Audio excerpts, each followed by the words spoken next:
বিশ্বকাপ কি আসলেই বয়কট করবে পাকিস্তান? কেউ কিছু বলছে না খুলে। আগামী সপ্তাহ পর্যন্ত সিদ্ধান্ত থাকছে ঝুলে।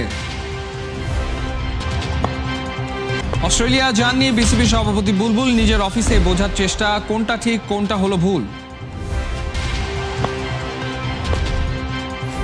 চ্যাম্পিয়ন ট্রফির উত্তাপ গড়ালো রাজশাহীর রাজপথে। শান্ত মুশফিকদের বরণ করা হলো এক মহা সমারোহে।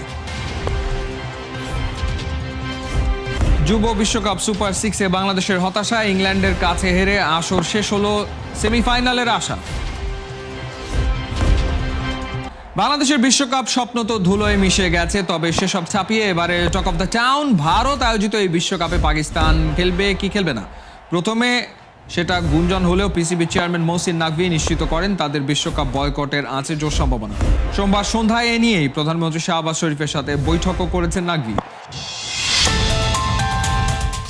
মহসিন নাকভির মুচকি হাসি এই মুহূর্তে ক্রিকেট দুনিয়াটাই যেন হেলিয়ে দিচ্ছে। কি করবে পাকিস্তান? বাংলাদেশকে অপমান করার প্রতিশোধ তারা নিতে চায়, কিন্তু কিভাবে? জিও নিউজ যেন হয়ে উঠেছে পাকিস্তান ক্রিকেট বোর্ডের মুখপাত্র। তারাই জানিয়েছিল প্রথম এই সম্ভাবনার কথা। নাকভির কাছ থেকে মিলেছিল কনফার্মেশন। চূড়ান্ত সিদ্ধান্ত দেবে সরকার। মিটিং হবে প্রধানমন্ত্রী শাহবাজ শরীফের সাথে।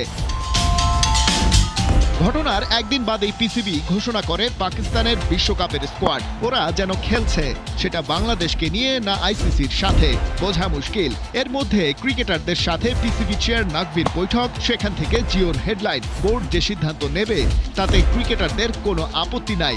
বাংলাদেশকে অপমানের শোধ তারাও নিতে চায়।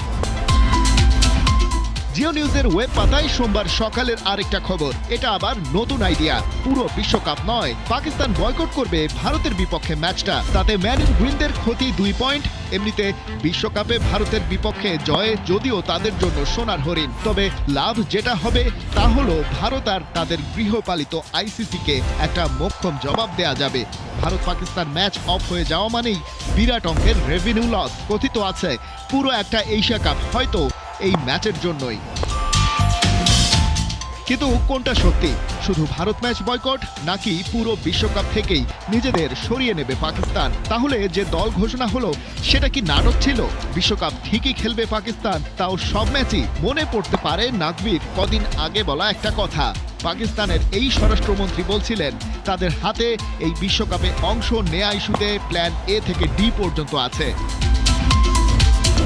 সোমবার বিকেলে এই ইস্যুতে প্রধানমন্ত্রী শাহবাজ শরীফের সাথে আলোচনায় বসেছিলেন নাকভি। বহুল কাঙ্ক্ষিত সেই মিটিং।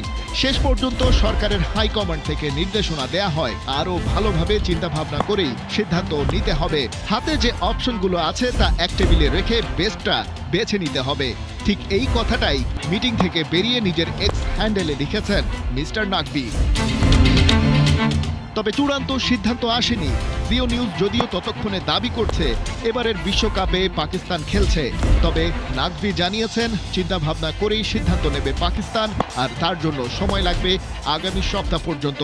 অর্থাৎ পাকিস্তান আরও কটা দিন খেলতে চায়, কিন্তু সেই খেলাটা কাদের নিয়ে তা বড় প্রশ্ন। ফেব্রুয়ারির প্রথম সপ্তাহে শুরু হবে টি-20 বিশ্বকাপ। বাংলাদেশ যেহেতু থাকছে না এই বিশ্বকাপে, তাই টাইগার সমর্থকদের চাওয়া পাওয়ার কিছু নাই। এই বিশ্ব আসর নিয়ে আগ্রহী হওয়ার কোনো কারণ নাই এদেশে, তাই পুরো মাসটা নিরামিষই যাবে ক্রিকেট প্রেমীদের জন্য। তবে আড়ালেই সূর্য হাসছে। ফেব্রুয়ারির পর প্রায় পুরো বছর জুড়ে এই খেলার মধ্যে থাকবে ক্রিকেটাররা, থাকবে বড় দলের বিপক্ষে সিরিজ, থাকছে ওয়ার্ল্ড টেস্ট চ্যাম্পিয়নশিপের ম্যাচ। বিপিএল এর পর বাংলাদেশ দল যাবে বিশ্বকাপ খেলতে, এমনই হওয়ার কথা ছিল, কিন্তু এক ঝড়ে ওলট পালট হয়ে গেছে সব। ঝড়টা এমনই আকস্মিক ছিল যে ক্রিকেটাররাও হতচকিত হয়ে গেছে। এ কারণেই হয়তো বিপিএল জেতার দিন সংবাদ সম্মেলনে শান্ত বলেন তিনি জানেন না আবার কবে মাঠে নামবেন। বাংলাদেশ বিশ্বকাপ খেলছে না তা ঠিক, কিন্তু এখানেই দুনিয়ার শেষ না, বরং পুরো বছর জুড়েই খেলা আছে বাংলাদেশের, যার শুরুটা হবে মার্চেই পাকিস্তানের বিপক্ষে হোম সিরিজ দিয়ে। বিপদে আপদে বাংলাদেশের পাশে এসে দাঁড়ানো পিসিবি বিশ্বকাপের পর সর্বপ্রথম দল পাঠাবে বাংলাদেশে। হবে 2 টেস্ট আর 3টা করে ওয়ানডে ও টি-20-র পূর্ণাঙ্গ সিরিজ। পাকিস্তান বাংলাদেশ ছেড়ে যেতে না যেতেই নিউজিল্যান্ড পা রাখবে ঢাকায়। কোনো টেস্ট না খেললেও কিউরা খেলবে সাদা বলের সিরিজ। নিউজিল্যান্ডের বিপক্ষে 3টা করে ওয়ানডে এবং টি-20 ম্যাচ খেলা হবে এপ্রিল মাসে। বছরের প্রথমার্ধে সবশেষ দল হিসেবে অস্ট্রেলিয়াও বাংলাদেশে আসবে। নিউজিল্যান্ডের মতো অজিরাও দেশের মাটিতে খেলবে শুধুই সাদা বলের সিরিজ। বাংলাদেশ অস্ট্রেলিয়া 3 ম্যাচের ওয়ানডে এবং টি-20 সিরিজ হবে জুনে। অস্ট্রেলিয়ার বিপক্ষে খেলার পর বাংলাদেশ দল জিম্বাবুয়ে এবং আয়ারল্যান্ড সফরে যাবে। জিম্বাবুয়েতে বাংলাদেশ খেলবে 2 টেস্টের সাথে 5 ওয়ানডে সিরিজ হবে এবছরের জুলাইতে। জিম্বাবুয়ে থেকে অগাস্টে আয়ারল্যান্ড গিয়ে বাংলাদেশ আবার 3 ওয়ানডে এবং 3 টি20-র সিরিজ খেলবে। বছরের শেষের দিকে গুরুত্বপূর্ণ সব সিরিজে মাঠে নামতে হবে বাংলাদেশের, যার শুরুটা হবে ওয়েস্ট ইন্ডিজের বাংলাদেশ সফর দিয়ে। অক্টোবর নভেম্বরে ওয়ার্ল্ড টেস্ট চ্যাম্পিয়নশিপের অংশ 2টা টেস্টের সিরিজ খেলতে ক্যারিবিয়ানরা আসবে ঢাকায়। ঘরের মাঠে নিশ্চিতভাবেই বাংলাদেশ চাইবে সেই সিরিজটা জিততে।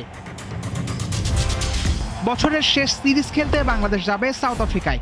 নভেম্বর ডিসেম্বরের সেই সিরিজে থাকবে 2 টেস্টের সাথে 3 ওয়ানডে, যেখানে টেস্ট ম্যাচ 2টা হবে ওয়ার্ল্ড টেস্ট চ্যাম্পিয়নশিপের অংশ। টেস্টের বিশ্ব চ্যাম্পিয়নদের সাথে ওদের মাঠে চোখে চোখ রেখে কথা বলতে পারলে সেটা হবে টাইগারদের জন্য বিশেষ পাওয়া। আমাদের দেশে হবে সেই ছেলে কবে, কথায় না বড় হয়ে কাজে বড় হবে। কুসুম কুমারী দাসের লেখা এই লাইন দুইটা শুনেছেন হয়তো অনেকেই। বাংলাদেশ ক্রিকেটারদের সামনে এই লাইনগুলো সত্য করারই সুযোগ থাকছে এবছর। অন্যায়ের প্রতিবাদে বিশ্বকাপ থেকে সরে যাওয়া এক ব্যাপার, কিন্তু মাঠের খেলায় যদি উত্তর দেয়া যায় বিশ্ব মোড়লদের, সেটাই হবে মোক্ষম জবাব।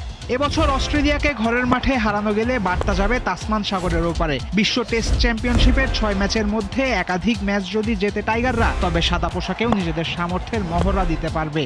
গুঞ্জন সত্যি হয়নি, দেশ ছেড়ে অস্ট্রেলিয়ায় যাননি বিসিবি সভাপতি আমিনুল ইসলাম বুলবুল। সোমবার দিনভর মিরপুরে বিসিবি অফিসে ছিলেন। ক্রিকেট এগিয়ে নেওয়ার পথ খুঁজেছেন যদিও সাবেক এই অধিনায়ক বিসিবির সভাপতি পদে এসে বেশ চাপেই আছেন। মাঠে খেলা কম, মাঠের বাইরে একের পর এক বিতর্ক। কোন পথে যাচ্ছে বাংলার ক্রিকেট? বুলবুলের কথা গুজবে কান দিবেন না। অস্ট্রেলিয়ার মেলবোর্নে যাননি, ঢাকার মিরপুরেই আছেন। মন দিয়ে বিসিবিতে কাজ করছেন সভাপতি আমিনুল ইসলাম বুলবুল। শেরেবাংলা লেখা আছে এগিয়ে যাও বাংলাদেশ। তার সময় কি এগিয়ে যাচ্ছে?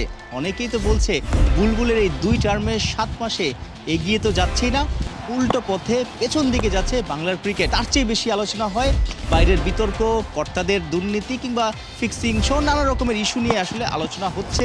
ক্রিকেটারদেরকে গালমন্দ করা সহ অনেক কিছু। অর্থাৎ গত 10 দিনে তো অনেক কিছুই ঘটে গেছে বাংলাদেশের ক্রিকেটে। তাই তো অনেকেই বলছে যে আসলে বিসিবিতে ফোকাস শিফটিংয়ের কাজটা বিসিবি পরিচালকরা দারুণভাবে করছেন, কিন্তু ক্রিকেটের উন্নয়নে তেমন কোনো দৃশ্যমান কিছু দেখাই যাচ্ছে না।